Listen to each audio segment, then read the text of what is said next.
அடிக்குமுண்டோ அடைக்குந்தால் ஆர்வலர் புன்கண்ணீர் பூசல் தரும். தொழிலில்லாத கல்வி நீரின்றி வாடும் மரத்தை போன்றது. கல்வி என்பது இருளில் இருந்து ஒளியை நோக்கி. கல்வி என்பது ஒரு ஆயுதம். அதன் விளைவுகள் அதனை பிரயோகிக்கும் கையால் தீர்மானிக்கப்படுகிறது. எடுத்தால் குறைவது செல்வம், கொடுத்தால் வளர்வது கல்வி. இளமை காலத்தில் கல்வியை புறக்கணித்தவன் எதிர்கால வாழ்க்கையை இழந்தவன் ஆகின்றான். அகத்தின் அழகு முகத்தில் தெரியும். அச்சில்லாத தேர் ஓடுமா? அறிவே ஆற்றல். நோபல் பரிசு எப்போது எந்த தினத்தில் வழங்கப்படுகிறது? விடை டிசம்பர் 10. இந்தியாவின் நறுமண தோட்டம் எது? விடை கேரளா. நீரில் உள்ள கல், அது என்ன கல்? அனைவருக்கும் வணக்கம். உலக போதைப் பொருள் ஒழிப்பு தினம் ஒவ்வொரு ஆண்டும் ஜூன் 23ஆம் தேதி சர்வதேச போதைப் பொருள் ஒழிப்பு தினமாக கடைபிடித்து வருகிறது. போதைப் பொருள் தடுக்கும் விதமாக பல சட்டங்கள் முன்வைக்கப்பட்டதாலும் அதனை முற்றாக ஒழித்துவிட முடியாதுள்ளது. போதை பழக்கம் ஆண்களிடம் மட்டுமின்றி பெண்களிடத்தில் இருந்தும் அதிகரித்து வருவதாக ஆய்வு தெரிவிக்கப்படுகின்றன. போதை பழக்கம் ஏற்பட காரணங்கள்: பள்ளி பருவத்தில் நட்பு வட்டாரத்தினர் கொடுக்கும் அழுத்தம், வசிப்பிட சூழல், குடும்ப உறுப்பினர்கள் மற்றும் திரைப்பிரபலங்கள் போன்றவர்களை பார்த்து பழகுதல், சுய விருப்பம், தற்காலிக மகிழ்ச்சியாக மற்றும் சிலரின் தவறான நட்பு போன்ற பல காரணங்களால் போதை பழக்கம் ஏற்பட்டு வருகிறது. போதைப் பொருள் பயன்படும் மற்றும் சட்டவிரோத போதைப் பொருள் கட்டத்திலும் எதிரான சர்வதேச தினமாக இந்நாள் அனுசரிக்கப்படுகிறது. மனித சமூகத்திற்கு போதைப் பொருள் பயன்பாட்டால் ஏற்படும் பாதிப்புகளை பற்றி விழிப்புணர்வை ஏற்படுத்தும் இந்நாள் கொண்டாடப்படுகிறது. போதை பழக்கத்தால் ஏற்படும் தீமைகள்: உலக அளவில் தற்போது போதைப் பொருள் பயன்பாடால் மிகவும் கடுமையான சுகாதார விரட்சியாக உள்ளது. நாட்டில் நோய்களுக்கு, தற்கொலைகளுக்கும் போதை மருந்துகளின் நடமாட்டத்திற்கு அதிகரித்து உள்ளது. போதை பாவனையாளர்கள் அதிகம் மஞ்சள் காமாலை, வலிப்பு, விபத்து மற்றும் புற்றுநோய்களால் பாதிக்கப்படுகிறது. இதய நோய்கள், பலவீனம் நோய் போன்ற போதை வஸ்துக்கள் பிரபலமான காட்டுகிறது. போதை பழக்கத்தில் இருந்து மீளும் வழிமுறைகள்: போதை பழக்கத்திற்கு அடிமையானவர்கள் அதிலிருந்து மீள்வதற்கு தன்னம்பிக்கையுடன் செயல்பட்டால் அதிலிருந்து மீண்டு வரலாம். போதை பொருள் பயன்படுத்த வேண்டாம் என்ற எண்ணம் வரும்போதெல்லாம் கவனத்தை திசை திருப்பி நல்ல செயல்களில் கவனத்தை செலுத்த வேண்டும்.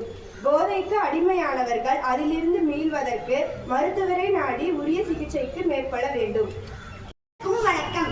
போதைப் பொருள் விழிப்புணர்வு கவிதை.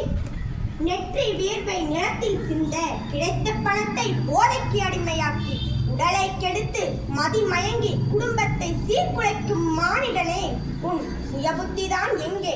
மது குடித்தாலோ உனக்கு கொண்டாட்டம், உன் வீட்டிலோ மனைவி மக்கள் திண்டாட்டம். மது குடித்தாலோ உனக்கு கொண்டாட்டம், உன் வீட்டிலோ மனைவி மக்கள் திண்டாட்டம். சோற்றுக்கு வழி இல்லை வீட்டினில், போதைப் பொருள் வாங்க பணம் உண்டு உன்னிடம். சோற்றுக்கு வழி இல்லை வீட்டினில், போதைப் பொருள் வாங்க பணம் உண்டு உன்னிடம். போதையால் உடம்பு கெட்டு போகுது, குடும்பத்தில் உறவு பட்டு போகுது. தீய பழக்கங்கள் நேரிடுது, தீராத நோயெல்லாம் வந்து சேருது. தீய பழக்கங்கள் நேரிடுது, தீராத நோயெல்லாம் வந்து சேருது. வறுமையும் வன்முறையும் நாட்டில் நிலவுது, இறப்பவரின் எண்ணிக்கையும் அதிகரிக்குது. மாளிகையும் கோபுரமும் காட்டை அழிக்கும், சீரழிந்த மதுபானம் நாட்டை அழிக்கும். கொலைத்தனமும் வெறித்தனமும் சுடர்விட்டு எரியுது, அமைதியின்றி மக்கள் ஏக்கத்தில் புலம்புது. கொலைத்தனமும் வெறித்தனமும் சுடர்விட்டு எரியுது, அமைதியின்றி மக்கள் ஏக்கத்தில் புலம்புது. மது வீட்டுக்கும் நாட்டுக்கும் உடலுக்கும் கேடு என்று தெரிந்தும் மனிதா மதுவையே அருந்துகிறாய். பள்ளி மாணவன் முதல் வயதானவர் வரை போதைக்கு அடிமையாகி தன் சுய புத்தியையும் இழந்து தவிக்கும் மானிடனே, வாழ்வது ஒரு முறை, ஏன் வாழ்வை சீரழிக்கிறாய்? வாழ்க்கையை அழகாக வாழ்ந்துப்பான், வாழ்க்கை உன்னை அழகாக்கும். வீரி கொண்ட இளைஞர்களே, உலகை காக்கும் பாட்டாளிகளே, வீரம் கொண்ட மாதர்களே, நாட்டில் விழிப்புணர்வை ஏற்படுத்துங்கள். அரசே, நாடு நலம் பெற வேண்டுமெனில் முதலில் மதுக்கடைகளை ஒழியுங்கள், உலகை மீட்டெடுங்கள். நன்றி, வணக்கம். எதிர்ப்பு உறுதிமொழி. போதைப் பொருள் என்பது மனித குலத்தை அழிக்கும் ஒரு கொடிய நோய் என்ற உண்மையை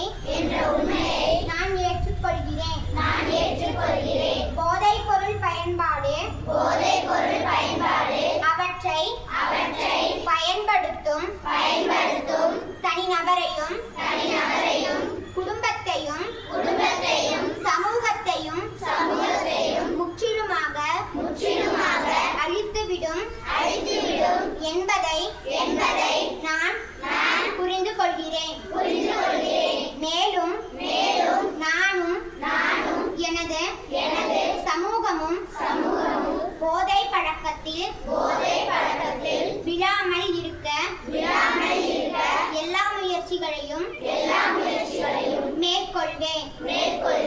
வாழ்க்கைதான் போதை என்ற கருத்தை எனது வாழ்வில் கடைபிடிப்பது மட்டுமின்றி மற்றவர்களின் வாழ்க்கையிலும் இந்த கருத்தை செயல்படுத்தவும் பாடுபடுவேன்.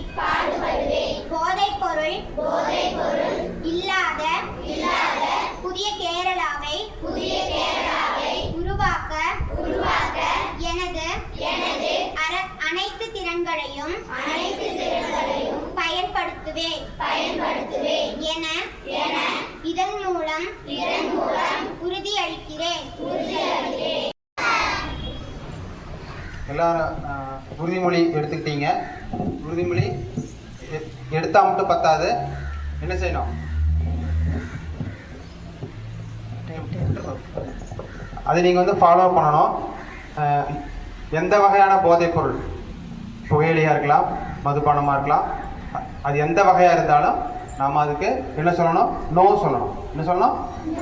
நோ சொல்லணும்.